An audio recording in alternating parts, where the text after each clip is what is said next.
everybody, Dana Sparks, broker of Maximum One Greater Atlanta Realtors, and today's contract tip is another one regarding the changes in the Georgia Association of Realtors, GAR, contract forms that they changed or they revised June 1st, 2019. So this revision has to do with Form F510. It is an exhibit, the closing attorney acting as holder of the earnest money.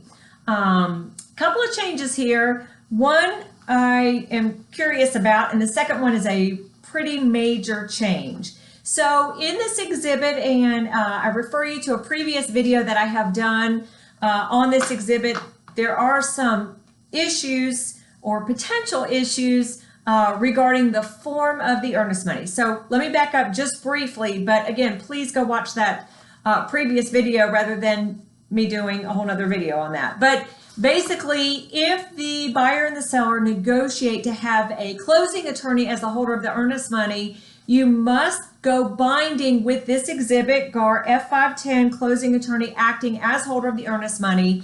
And then you must have the closing attorney sign Form F511, agreement of the closing attorney to serve as the holder of the earnest money. And there are time frames within that.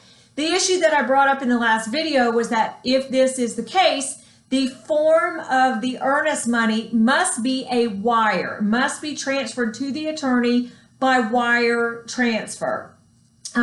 Based on all the cyber fraud issues in our industry, in order to get the wire instructions, the majority of closing attorneys and brokers for that matter are mailing the wire instructions by U.S. mail. They are no longer being dispersed to a party by email to avoid any sort of potential cyber fraud or theft occurring.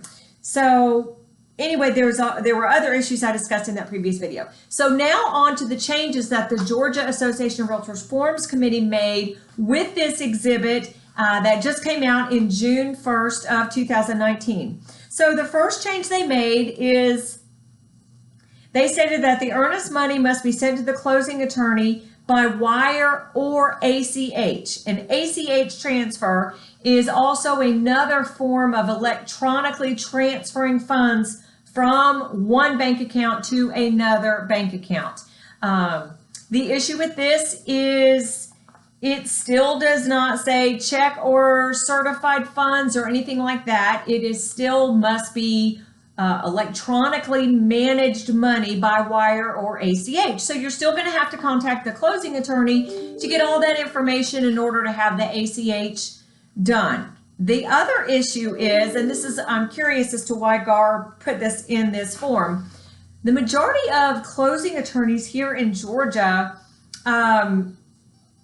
have various restrictions or constraints on their accounts due to security issues. And the majority of closing attorneys don't even accept ACH funds directly into their trust accounts for a variety of reasons. But the biggest one is security reasons, as well as the ability to reverse an ACH transfer where you can't, by the sender rather, that you can't do with a wire. So I'm a little bit curious as to why GAR added that ACH into the document, but nevertheless, that is there. Again, please watch that last video I did on the issues with that, and please check with the closing attorneys regarding their information to get their wire instructions way in advance so that you don't run out of time frames per this exhibit. There's a lot of other issues.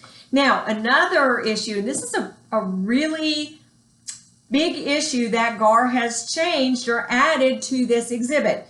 They have added a paragraph 7, closing attorney holding earnest money in an all cash transaction. And what it states is, in an all cash transaction where the closing attorney is representing the buyer or seller, the closing attorney can hold the earnest money and other trust funds. But in the event of a dispute between the parties regarding the disbursement of the funds, the closing attorney shall not disperse the funds based upon a reasonable interpretation of this agreement. Instead, and notwithstanding any provision to the contrary contained in this agreement, In the event of a dispute regarding the earnest money in an all-cash transaction where the closing attorney is representing the buyer or the seller, the only remedy available to the closing attorney to resolve the dispute regarding the disbursement of earnest money shall be to interplead the funds into a court of competent jurisdiction. So what that means is if the in an all-cash transaction, closing attorney is holding the earnest money. If the transaction fails to close, and if it fails to close, the normal course of events is there's a termination notice sent by one party or the other, or there could be a mutual termination, and then there is an agreement regarding the disbursement of the earnest money. If the holder gets signed agreement by both parties regarding who gets the earnest money, then the holder disperses based upon how they are directed to do so by that signed written agreement. However, if there is a dispute over the disbursement of the earnest money, in other words, you have a TNR, but the parties don't agree to who get to, they both don't sign the release portion of the R. If the closing attorney is the holder, then the only resolution, the only remedy based on this new change is for the closing attorney to interplead it into a court. Now, if the broker is holding the earnest money and there is a dispute over the disbursement of the earnest money upon termination, one of the remedies allowed is for the broker to go through and interpret the contract and figure out who terminated and the circumstances surrounding the termination. Did the party that terminate by an unexpired contingency, or did they terminate by default? And then based on that, disperse the earnest money, send notice as to their intent to disperse the earnest money and deal with any objections, and then disperse the earnest money. Now, a broker also can interplead into a court. But now, again, in this exhibit, if the closing attorney is holding the earnest money, their only remedy upon dispute in an all-cash transaction is to interplead to a court. Now, I will tell you that you have to file a motion to the court, and there are court filing costs, and you have to hire an attorney to file the motion to interplead the funds. The closing attorney may or may not file that motion directly. Regardless, there are fees associated with having to interplead earnest money to let a judge decide about its disbursement. Depending on the attorney's fees, depending on the county and the recording costs, and depending on how much it costs to send notice to the parties, those fees could be anywhere from $750 up to $1,500, $2,000 plus dollars.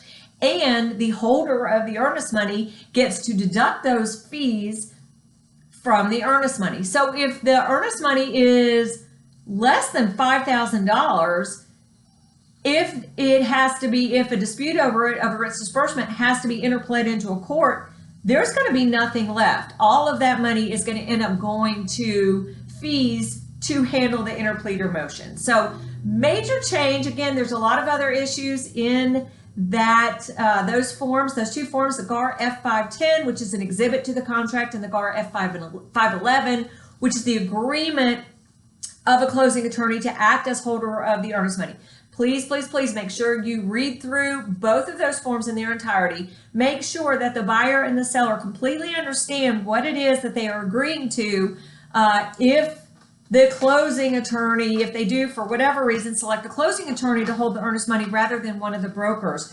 Additionally, you absolutely must name an alternate holder, which has to be either the listing broker or the selling broker, to hold the earnest money. Should the closing attorney not agree to do so in time, there are time frames clearly spelled out, or if the closing attorney refuses to be the holder, then it does go to one of the brokers. So just wanted to bring to your attention some of the changes that the GAR Forms Committee made to this exhibit with their revisions June 1, 2019.